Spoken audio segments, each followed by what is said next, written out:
Welcome to the Art Studio Insights podcast, where we demystify the creative process and exchange ideas with career-minded artists. We are your hosts, Adriana Amelia and Jackie Sanders. We are two emerging artists sharing forward the advice and business lessons we have learned along our journey. So if you are not already, please go ahead and subscribe. This will help other creatives like you find our podcast, and you will be notified when we launch a new episode every week. On today's episode, we are going to be discussing creativity and the struggles that could come with it. But first off, let's discuss, what a burnout or a creative block is. Because a lot of times, if you're struggling with creativity, that's right there. That's where it's coming from. So First off, it is part of the creative process. It's a normal part of your creative cycle. And the way to think about it is when you get to that point, which we've all been there, in which you feel as though you can't create anymore, or perhaps everything you're creating just doesn't seem to work out. It's just not up to par with everything else. You made the masterpiece.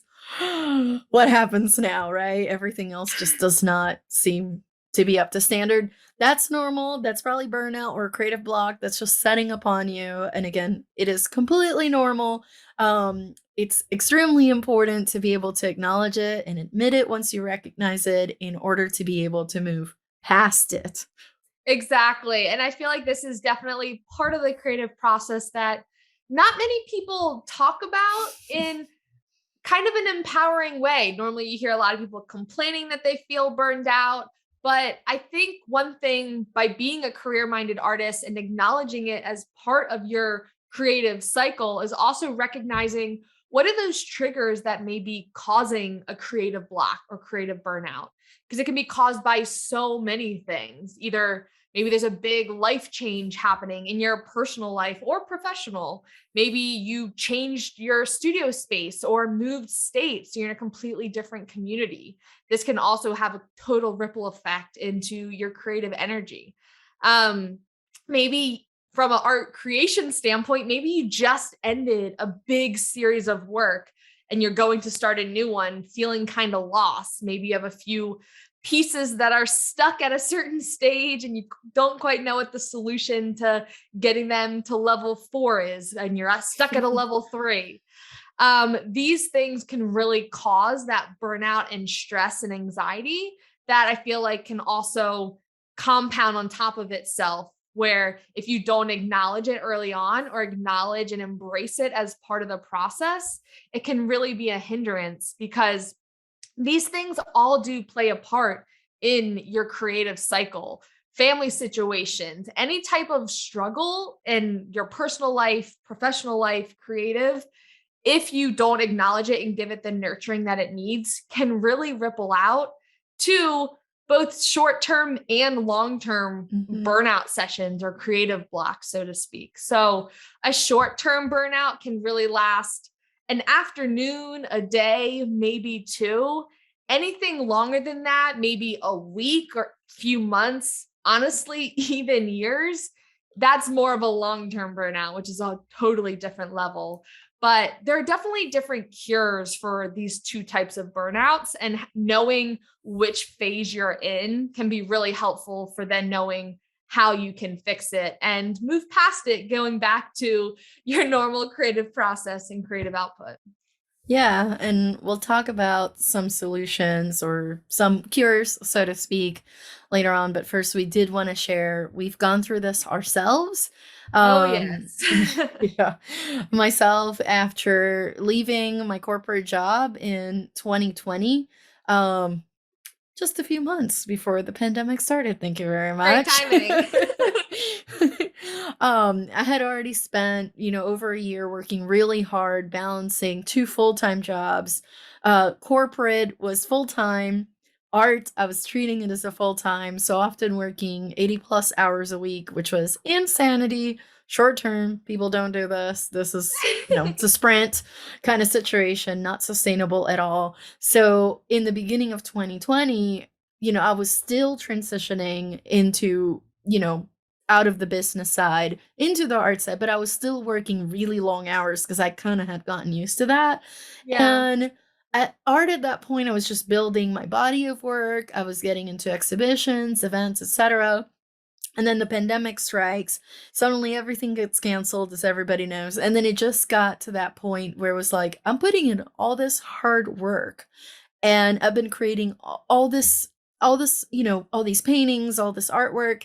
And then suddenly it all drops out of the sky. And then it just leaves you in that whole like, what was the point of leaving my quote unquote safe job to Right. do this when suddenly everything just comes to a grinding halt after putting in all those hours. So I found myself really blocked around that time where I just didn't know. I didn't know what to do next. I basically froze. I was deer in the headlights, right?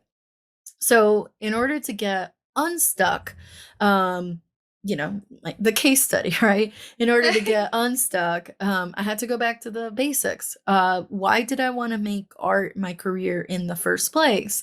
And I had to kind of dive in and, introspect on this quite a bit to help me get through that part of the block and realize, well, reaffirm really, it is my calling. That is why I left, the corporate life in the first place, and a very good safe paycheck. And I left that because I was like, this is actually what I'm supposed to do. Um, Also, not just the introspection part, but I also decided, okay, another way I can help move myself forward is to focus on doing, learning different techniques by taking workshops and trying to absorb more than I was trying to create. Mm, This took some of the pressure off. It's a little bit different if you're following somebody else's instruction and maybe you're just watching the way they're doing it. Maybe you're not even, doing the same thing that they're doing. You may just be watching as a way to say, okay, well, I try to figure out in the back of my head what's going on, how do I move forward? Maybe I'm just going to look at something else that's also creative. Maybe I can get ideas from there and then move forward. exactly. Another thing that definitely helped and was huge, huge, huge was connecting with other artists like Jackie. Hello, Jackie. Um, Oh. with other artists to have that sense of mutual accountability. Like, hey, this is how I'm feeling. Do you have any ideas? Maybe we can talk once a week and kind of set some goals and then check back in with each other and see how we're doing. So I definitely found that really, really helpful. And it's one of the many reasons why you'll hear me, and Jackie does this well, encouraging folks to find their own artist community to help push you through those humps on the road. And then last but not least, the other part of the formula, if you will, that helped me get unstuck and move forward was tenacity and grit. It was that mindset of no matter how many times I failed in creating something new that I would consider done and presentable. In other words, I did a lot of stuff that ended up getting painted over. It was either that or the trash can. Like Yeah, and that to happens. yeah, to get past that, I didn't want to give up, right? Like no matter how many times I hit that wall. So I just started by working in mini series. So I would say, okay, can I make 4 to 10 of X, whatever it is? Say it's a floral, flowers and vases. I don't know. Can I strive to make 10 of these to kind of help find that focus, forget all the other distractions and all the other Yeah. frustrations? Can I just laser focus on this as my way to, okay, if I can hit these points, if I can make, kind of hit these milestones, very small ones too, very achievable, but if I can hit them and then kind of dial up the difficulty a little bit at a time, that sense of achievement that you get from completing it actually gives you the boost that before you know it, you may have started with, I just want to do 10, and then you end up with 20.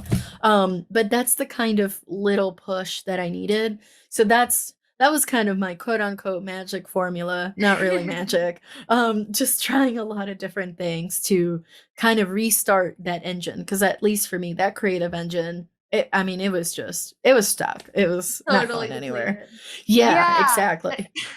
And I think that is really common for a lot of creatives when they talk about quote unquote solutions after their a huge creative burnout. It's not really one thing that fixes it. It's kind of a lot of baby steps, but having all of those as options in your tool belt, so to speak, that you can pull from of, okay, let me try this, let me try that. And then over time, through intentional action, you just realize oh, wait, I'm not burned out anymore. Or like now I feel motivated, inspired. And that was Mhm. definitely something in my one very notable burnout phase that I remember feeling a lot. So, my burnout actually, my most like quote unquote iconic one, if you can have an iconic burnout, I literally did not make artwork for probably about 3 to 4 years. So I had gotten my BFA in fine art, went to college for it, had a senior exhibition, and I was going hard for that exhibition. It was like, you have an exhibition date on the books, you know it's going to happen since your freshman year, that your senior year, this is your show, you're making artwork for it. And I was, in addition to taking a full body of classes and getting my master's, in the studio constantly. And I love the series of work that I made. I'm very proud of it. It was overall a super positive experience. And I think I was almost like naive in my creative development to even acknowledge that I was actively burning myself out, because Mhm. I didn't know what those warning signs looked like. But afterwards, the crash was pretty Epic. hard. So I think, as we talked about earlier, also coupled with, it was a huge milestone that I had hit, like checking off this body of work, checking off an exhibition, but then also graduating college. I finished grad school. I moved to a new city where I knew less than a handful of people, had to look for a day job, restart my career, like so many shifts in my life that inevitably, of course, that's going to affect my creative energy. Like in hindsight, now that I'm out of it, how can that not? Right. And so Mhm. after hitting those things, after having so many shifts in my life, I really didn't know how art fit into my new day to day life.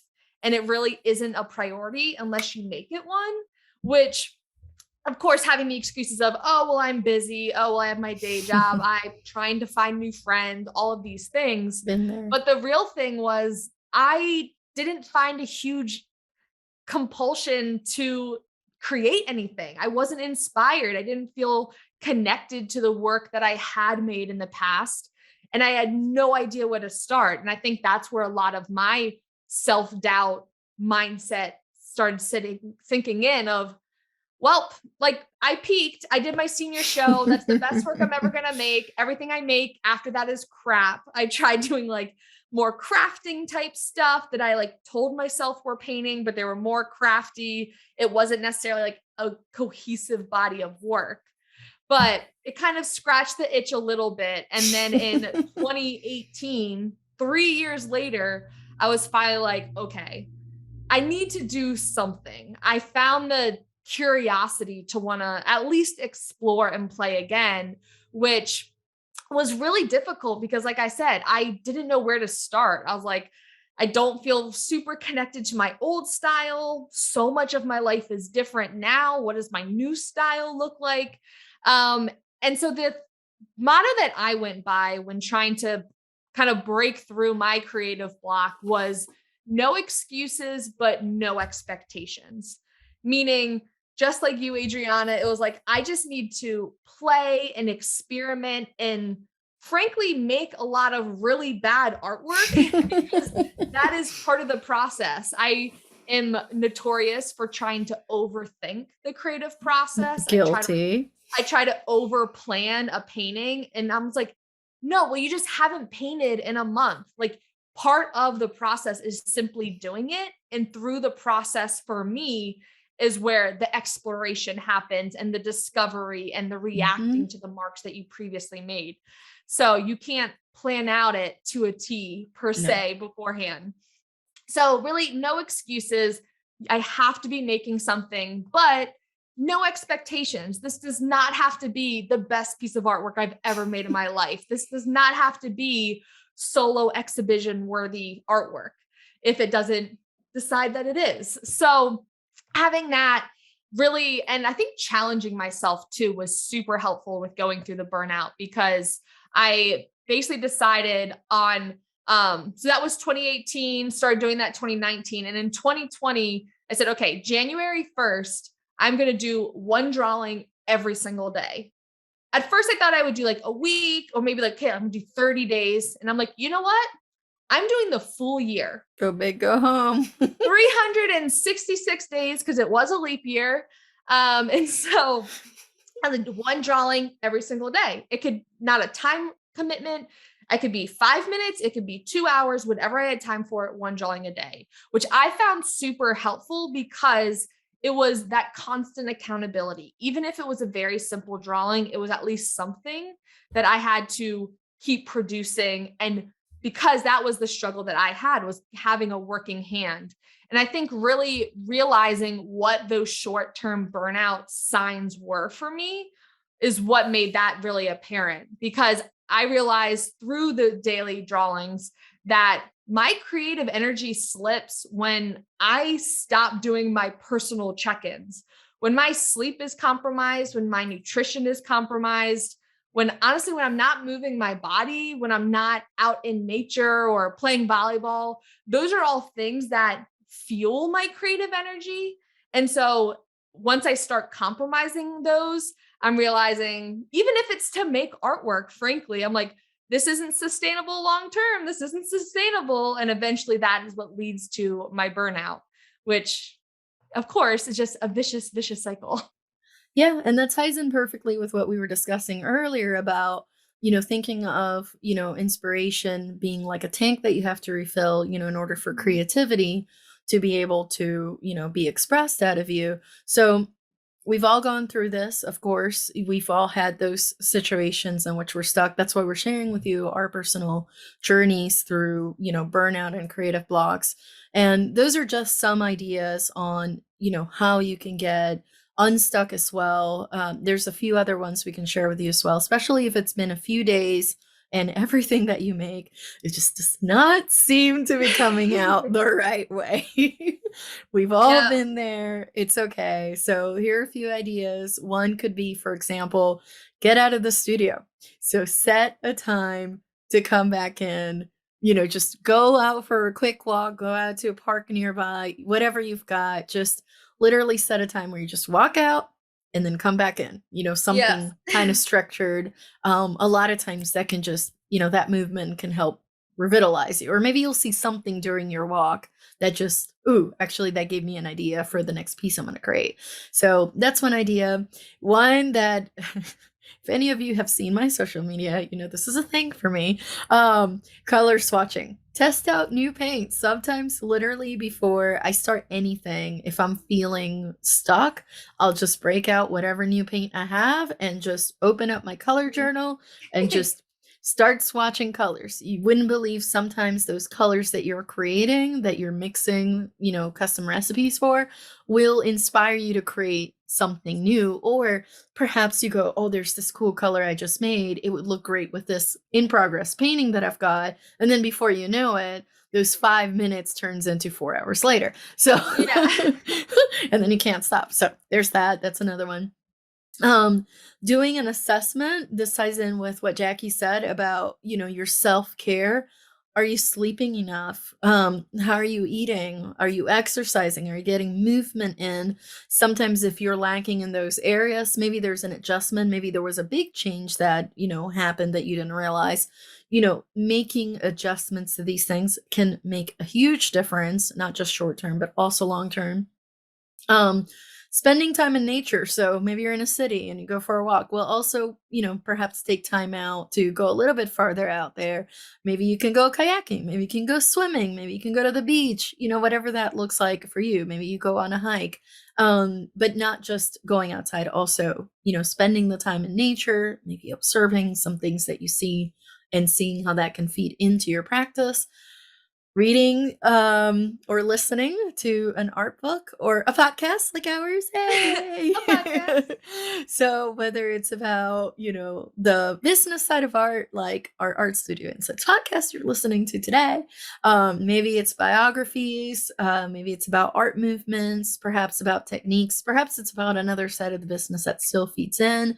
A lot of times you'll get ideas as you're hearing other artists or people talking about other artists where you go, ooh, actually, I've been feeling so stuck. I've been wearing the blinders, but I do want to try that. And then you're off, off to the races.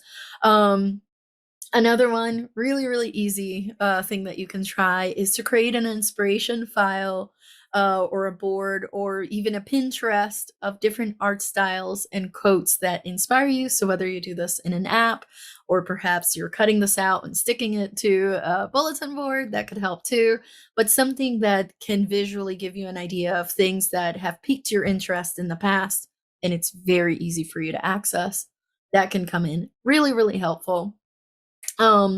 Another one is to experiment with a new art style or materials without any expectations, people. So especially if, say, you work in acrylics and you decide to watch a tutorial on watercolors, which you've never tried before, it just gets you out of that stuck zone where you're trying something else where you will be a beginner again, and just take some of that pressure off. And a lot of times what you learn in these other mediums, these other creative endeavors, feeds right back into what you're doing anyways and gives you ideas.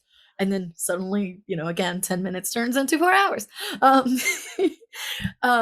If all else fails, another one that, at least for me, it seems to work. So I'm just going to throw it out there, is to do something that not a lot of us like to do, but believe it or not, can still spark ideas and kind of help us going.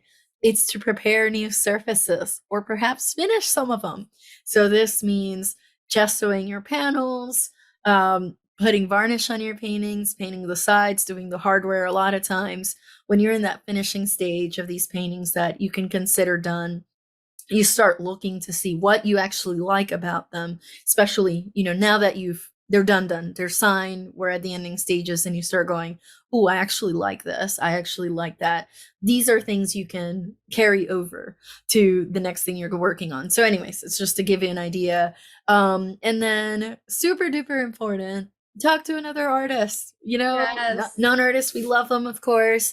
But sometimes talking to another artist, it helps to talk with someone that gets it, especially if they're going through the kind of creative block that you're going through.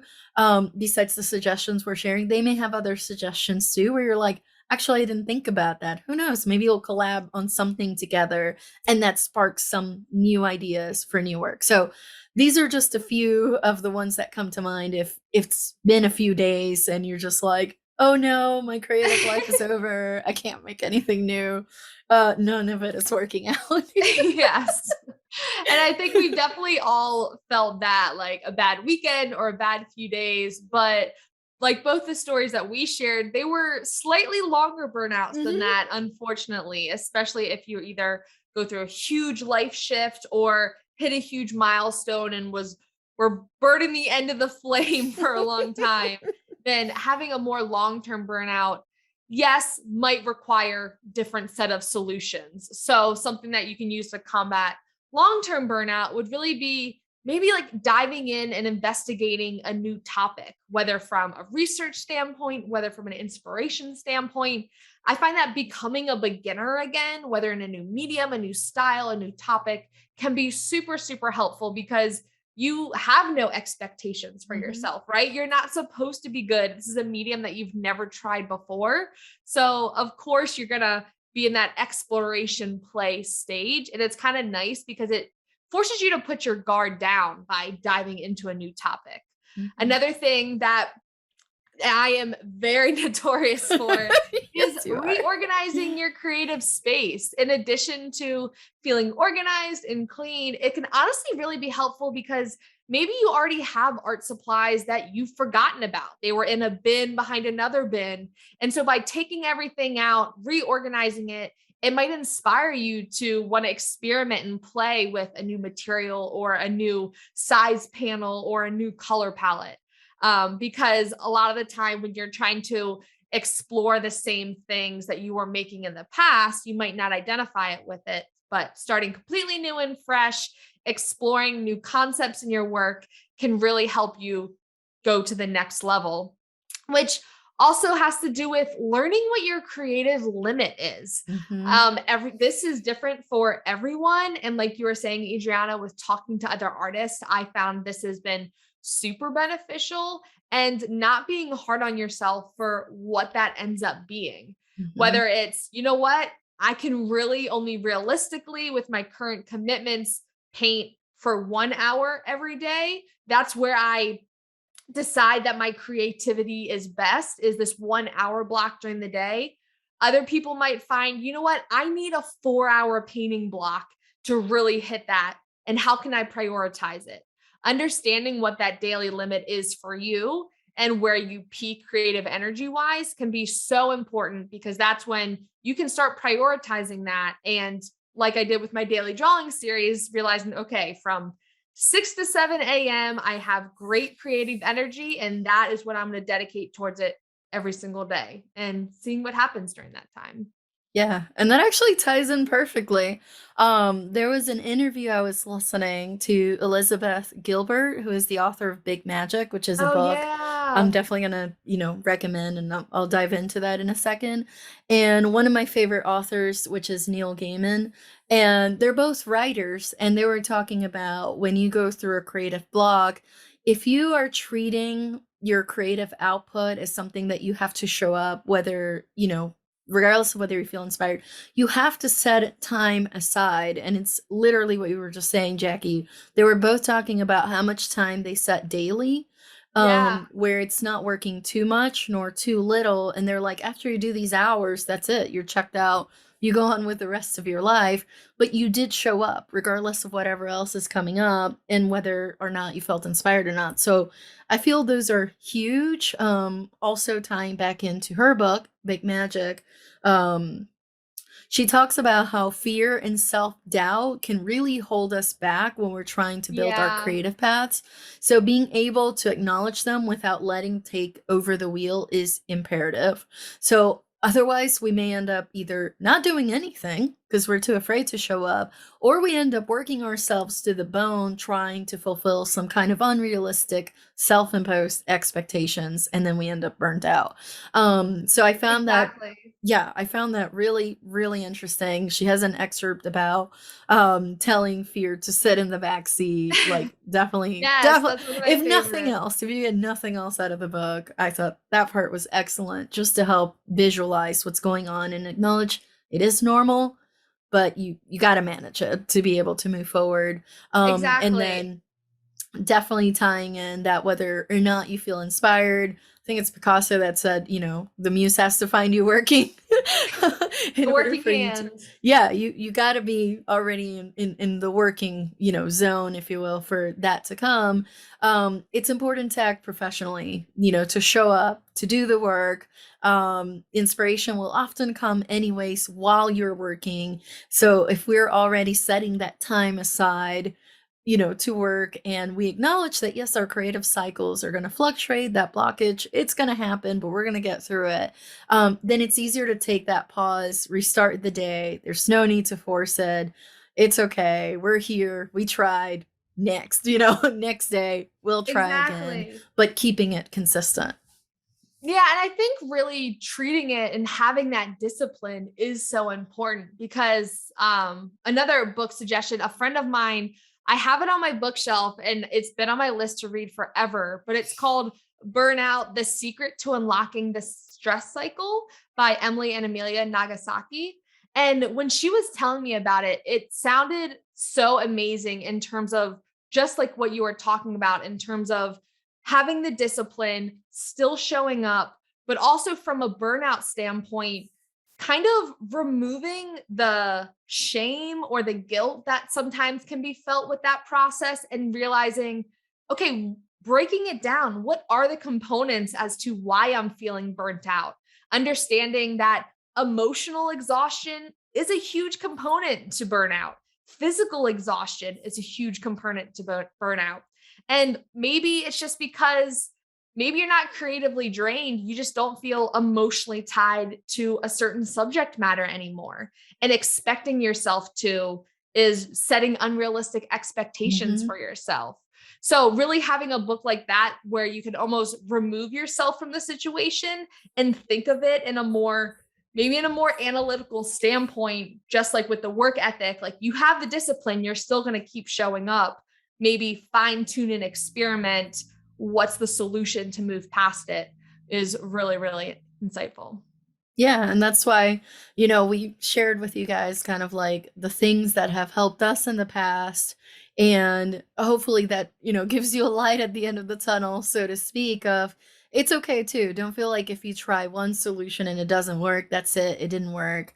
I'm doomed. I'll never paint again. I'll never create again. That's why we shared several ones with you. So definitely give them a try, see what works. Doesn't work, that's okay. Move on, try something else. Sometimes it's like Jackie, shared earlier, it's a combination of things that will get you unstuck and moving forward. But whatever you do, never, ever, ever, ever, ever, ever give up. It's normal. It's cyclical. You can get through this. We believe in you. Exactly. And if you do find that you want an artist community to help push you and encourage you during those inevitable cycles, I do want to bring up before we wrap up today's episode that if you are listening to this episode when it is released in real time, that the Level Up Artist membership is open for re-enrollment. So we opened up on November 30th, 2021, and re-enrollment will be open until December 14th. So if you want a community to rely on, to confide in, then head on over to levelupartists.com. All the information about the membership is there. You can also listen to last week's episode 33, where we dive into the community, and we look forward to having you join us. Creative burnout, creative cycles, and all. Yeah, especially if you're feeling creatively burned out, come join our community of amazing, talented artists who definitely have gone through that too and are there to show up for you as well and kind of cheer you on and also throw ideas at you on how to get past it. So definitely check it out. Hope you'll join us, of course. But with that, we're going to wrap today's conversation, and we really hope you enjoyed this episode. As always, both of our blogs will be linked in today's show notes, where you can find episode notes, resources, as well as a list to these burnout solutions. Absolutely.